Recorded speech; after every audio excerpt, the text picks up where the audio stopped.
Assalamualaikum warahmatullahi wabarakatuh. Apa kabar sahabat? Semoga sehat selalu dan selalu mendapatkan rezeki yang penuh barokah dari Allah Subhanahu wa Ta'ala. Pada kesempatan kali ini saya akan mencoba bercerita tentang kisah 1001 malam Abu Nawas dengan judul Pesan bagi para hakim. Mari kita simak ya sampai selesai. Siapakah Abu Nawas?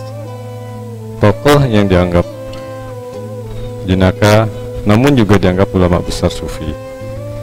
Tokoh super lucu yang tiada bandingannya ini asli orang Persia yang dilahirkan pada tahun 750 Masehi di Ahwaz dan meninggal pada tahun 819 Masehi di Baghdad.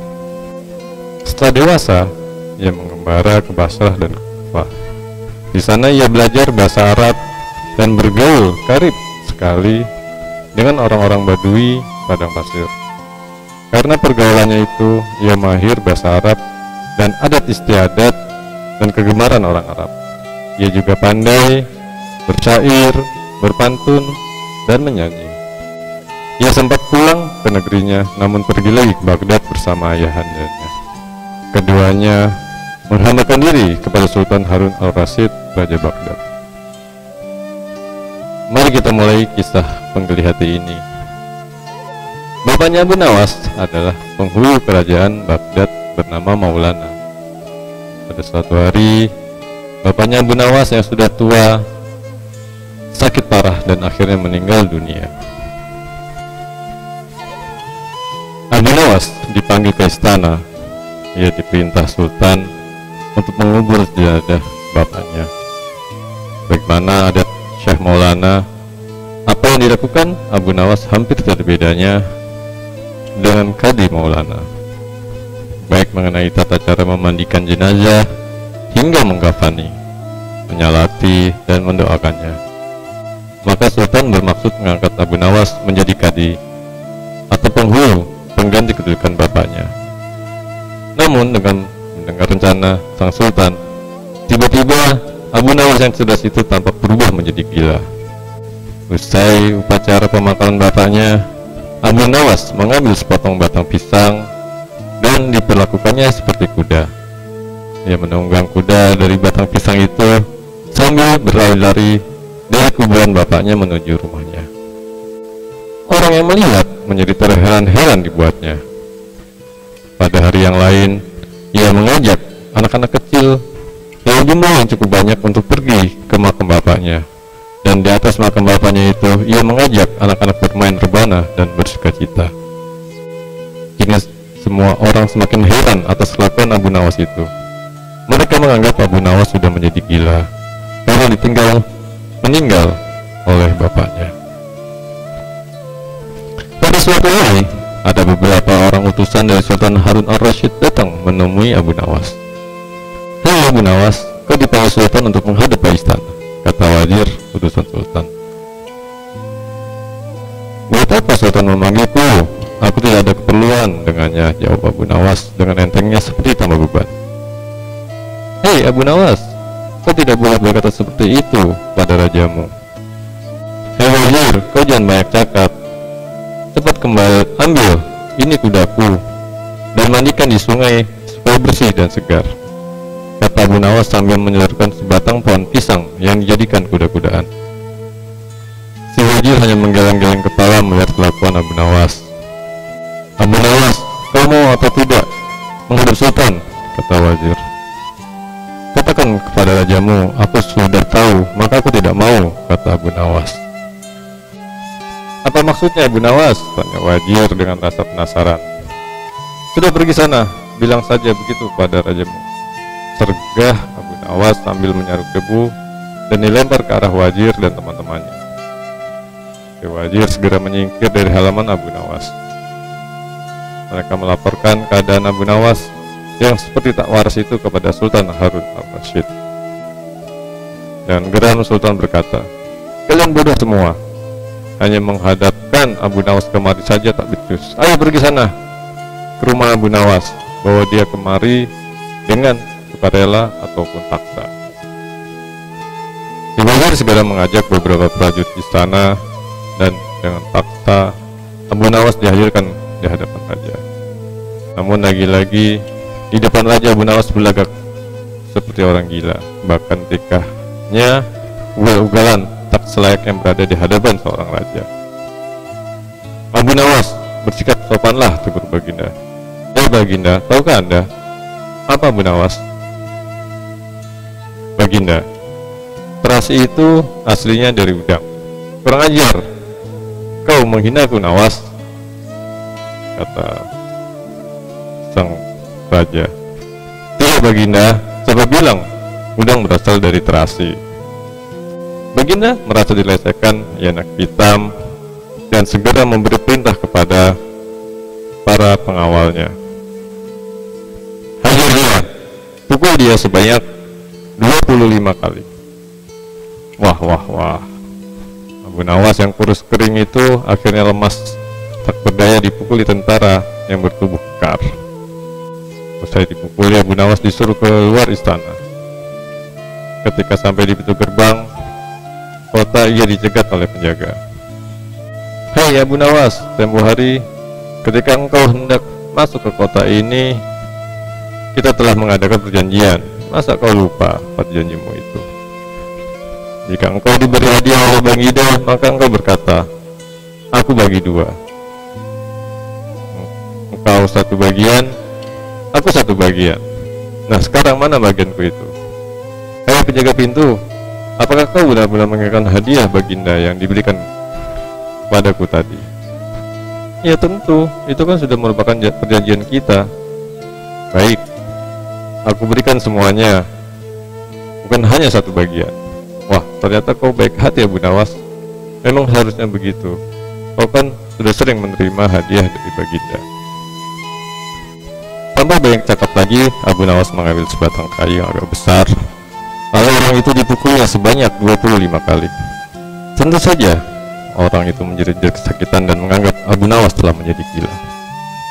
Setelah penunggu gerbang kota itu keluar, Abu Nawas meninggalkannya begitu saja. Ia terus melangkah pulang ke arah rumahnya. Sementara si penjaga pintu gerbang mengadukan nasibnya kepada Sultan Harun ar-Rasyid. Ya tuanku Shah Alam, ampun beribu ampun, hamba datang kemari mengadukan Abu Nawas yang telah memukul hamba sebanyak 25 kali tanpa suatu kesalahan. Hamba mohon keadilan dari tuanku Baginda. Baginda segera memerintahkan pengawal untuk memanggil Abu Nawas. Setelah Abu Nawas berada di hadapan Baginda, ia ditanya, hai Abu Nawas, benarkah kau telah memukul penunggu pintu gerbang kota ini sebanyak 25 kali pukulan? Berkata Abu Nawas, ampun tuanku, hamba melakukannya karena sudah sepatutnya dia menerima pukulan itu. Apa maksudmu? Coba kau jelaskan sebab musabab kau memukuli orang itu, tanya Baginda. Tuanku, kata Abu Nawas, hamba dan penunggu pintu gerbang ini telah mengadakan perjanjian bahwa jika hamba diberi hadiah oleh Baginda, maka hadiah tersebut akan dibagi dua, satu bagian untuknya, satu bagian untuk saya. Nah, pagi tadi hamba menerima hadiah 25 kali pukulan, maka saya berikan pula hadiah 25 kali pukulan kepadanya. Hai penunggu pintu gerbang, benarkah kau telah mengadakan perjanjian tersebut yang dikatakan oleh Abu Nawas, tanya Baginda. Benar tuanku, jawab penunggu pintu gerbang, tapi hamba tidak mengira jika Baginda memberikan hadiah pukulan. Hahaha, dasar tukang peras. Sekarang kau kena batunya, jawab Baginda. Abu Nawas tidaklah bersalah. Bahkan sekarang aku tahu bahwa penjaga pintu gerbang kota Baghdad adalah seorang yang memeras. Kalau kau tidak merubah kelakuan burukmu itu, sungguh aku akan memecat dan menghukum dirimu. Ampun tuanku, saut penjaga pintu gerbang dengan gemetar. Abu Nawas berkata, tuanku, hamba sudah lelah, sudah mau istirahat, tiba-tiba diwajibkan hadir di tempat ini. padahal hamba tidaklah bersalah. Hamba mohon ganti rugi, sebab jatah waktu istirahat hamba sudah hilang karena panggilan Tuanku, padahal besok hamba harus mencari nafkah untuk keluarga hamba. Sejenak Baginda melengak, terkejut atas protes Abu Nawas. Namun tiba-tiba ia tertawa terbahak-bahak. Hahaha. Jangan khawatir Abu Nawas. Baginda kemudian memerintahkan bendahara kerajaan memberikan sekantong uang perak kepada Abu Nawas. Abu Nawas pun pulang dengan hati gembira. Tetapi sesampai di rumahnya, Abu Nawas masih bersikap aneh dan bahkan makin nyentrik seperti orang gila sungguhan. Pada suatu hari, Raja Harun Al-Rashid mengadakan rapat dengan para menterinya. Apa pendapat kalian mengenai Abu Nawas yang hendak kuangkat menjadi sebagai kadi? Wazir atau Perdana Menteri berkata, melihat keadaan Abu Nawas yang semakin parah otaknya, maka sebaiknya tuanku mengangkat orang lain saja menjadi kadi. Menteri-menteri yang lain juga mengutarakan pendapat yang sama. Tuanku, Abu Nawas telah menjadi gila, karena itu dia tak layak menjadi kadi. Baiklah, kita tunggu dulu sampai 21 hari, karena bapaknya baru saja meninggal. Jika tidak sembuh-sembuh, bolehlah kita mencari kadi yang lain saja. Setelah lewat 1 bulan, Abu Nawas masih dianggap gila. Maka Sultan Harun Ar-Rasyid mengangkat seorang lain untuk menjadi kadi atau penghulu kerajaan Baghdad. Konon dalam suatu pertemuan besar ada seseorang yang bernama Fulan yang sejak lama berambisi menjadi kadi. Ia mempengaruhi orang-orang di sekitar Baginda untuk menyetujui jika ia menjabat menjadi kadi. Maka tatkala ia mengajukan dirinya menjadi kadi kepada Baginda, maka dengan mudah Baginda menyetujuinya. Begitu mendengar Fulan diangkat menjadi kadi, Abu Nawas mengucapkan syukur kepada Tuhan. Alhamdulillah, aku telah lepas dari bala yang mengerikan. Tetapi sayang sekali, kenapa harus Fulan yang menjadi kadi? Kenapa tidak yang lain saja? Mengapa Abu Nawas bersikap seperti orang gila? Ceritanya begini.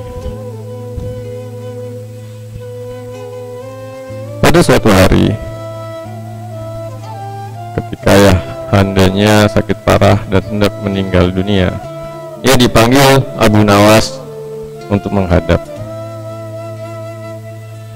Abu Nawas pun datang mendapati bapaknya yang sudah lemah lunglai. Berkata bapaknya, "Hei anakku, aku sudah hampir mati. Sekarang ciumlah telinga kanan dan telinga kiriku." Abu Nawas segera menuruti permintaan terakhir bapaknya. Ia mencium telinga kanannya, ternyata berbau harum, sedangkan yang sebelah kiri berbau sangat busuk. "Bagaimana anakku, sudah kau cium?" "Sudah bapak." "Ceritakan dengan sejujurnya, bau kedua telingaku ini." "Aduh pak, sungguh mengherankan, telinga bapak yang sebelah kanan berbau harum sekali, tapi yang sebelah kiri kok baunya amat busuk." "Hei anakku Abu Nawas, tahukah apa sebabnya bisa terjadi begini?" "Wah bapakku, cobalah ceritakan kepada anakmu ini." Berkata Syekh Maulana, "Pada suatu hari datang dua orang mengadukan masalahnya kepadaku. Yang seseorang aku mendengarkan keluhannya, tapi yang seorang lagi aku tak suka, maka tak ku dengar pengaduannya. Inilah risiko menjadi kadi atau penghulu. Jika kelak kau sudah menjadi kadi, maka kau akan mengalami hal yang sama. Namun jika kau tidak suka menjadi kadi, maka buatlah alasan yang masuk akal agar kau tidak dipilih sebagai kadi oleh Sultan Harun Ar-Rasyid. Tapi tak bisa tidak, Sultan Harun Ar-Rasyid pastilah tetap memilihmu sebagai kadi." Nah, Itulah sebabnya Abu Nawas pura-pura menjadi gila, hanya untuk menghindarkan diri agar tidak diangkat menjadi kadi. Seorang kadi atau penghulu pada masa itu kedudukannya seperti hakim yang memutuskan suatu perkara. Walaupun Abu Nawas tidak menjadi kadi, namun dia sering diajak konsultasi oleh sang raja untuk memutuskan suatu perkara.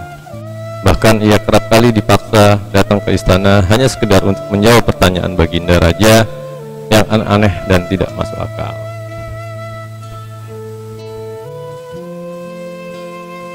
Terima kasih telah menyimak kisah Abu Nawas tentang pesan bagi para hakim. Nantikan kisah tentang Abu Nawas yang lain ya kawan-kawan sahabatku.